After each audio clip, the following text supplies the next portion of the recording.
পুত পবিত্র, সেখানে স্বৈরাচারের জায়গা হতেই পারে না।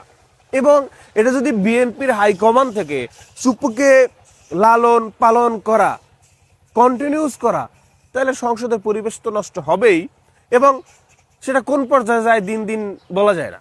কারণ শুরুর দিকেই দেখেন হাদি বলছিল কি, যে আমি একটা মানুষ সংসদে ঢুকতে পারলে বাকি 299 জনকে দৌড়ের উপরে রাখবো।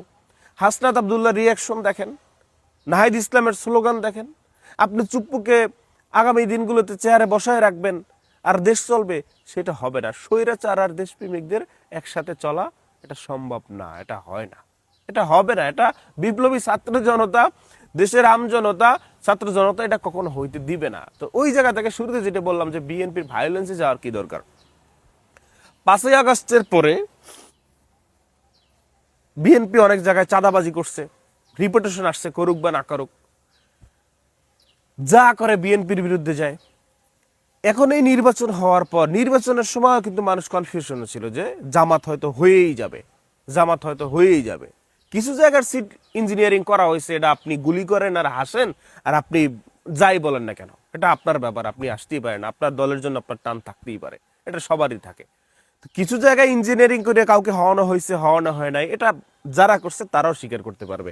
এহকালে না করুক, পরকালে করবে। তো এখন আসেন, ইঞ্জিনিয়ারিং করা হোক আর যাই করা হোক, হারানো হোক, ঠকানো হোক, কারো বউ ভোট করা হোক, সাংবাদিকদের ঢুকতে দেওয়া হোক বা না হোক, যে সব বাদ, যা হয়েছে হয়ে গেছে, সব বাদ। এখন বিএনপি সরকারে বসার পর নিয়ন্ত্রণে আসছে না। কোন জায়গার ম্যান যদি শোনে যুব দলের, ছাত্র দলের, অমুক দলের, তমুক দলের কেউ যদি চাঁদাবাজি করে, কোনোভাবে জিনিসটা মিডিয়া আসতে পারলে ও দল থেকে বহিষ্কার তো হয় এবং পুলিশের হাতেও সুপর্দ হয়ে যায়। তো চাঁদাবাজের যাদের মনোভাব ছিল সেটা পরিবর্তন হয়েছে না। এটা বিএনপির ক্লিন ইমেজ না?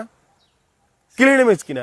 বিএনপির একজন এমপি মন্ত্রী নেতা তার এলাকায় আসলে বাইক শোডাউন হইতো আগে, মানে আওয়ামী লীগের আমলে, বিএনপির এখন আসতেছে কোনো সাউন্ড হয়?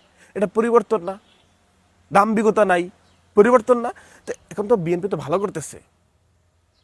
তো এখন বিএনপি যে ভালো করতেছে, এর ভিতরে স্বৈরাচারের কোন লোককে ছত্রছায়া রাইখে বিএনপির রিপুটেশন হারানোর কি কি দরকার? পারবেন না তো।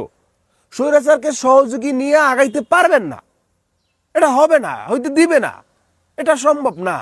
বরং দিন দিন আর রিপুটেশন নষ্ট করবে। কালকে একমাত্র অনলি চুপ্পু যদি না থাকতো, কোনো সাউন্ড হইতো সংসদে? তো এটা বিএনপির এগেইনস্টে সাউন্ড হয়েছে না? মানুষজন এখন বলতেছে না বিএনপি এটা গাদ্দারি করছে স্বৈরাচারকে জায়গা দিয়া, যেভাবে গণভোটের সাথে গাদ্দারি করে আসছে। তো এই এখন দেখেন, আমি কিন্তু আগে নোটিস করে আসতেছিলাম যে আপনারা যতই গাদ্দারি করেন না কেন, এগুলো কিন্তু অল্প অল্প করে কিন্তু ক্ষোভ জন্মাচ্ছে বিএনপির প্রতি। আজকে চুপ করে ওখানে না রাখলে কিন্তু ব্যাপারটা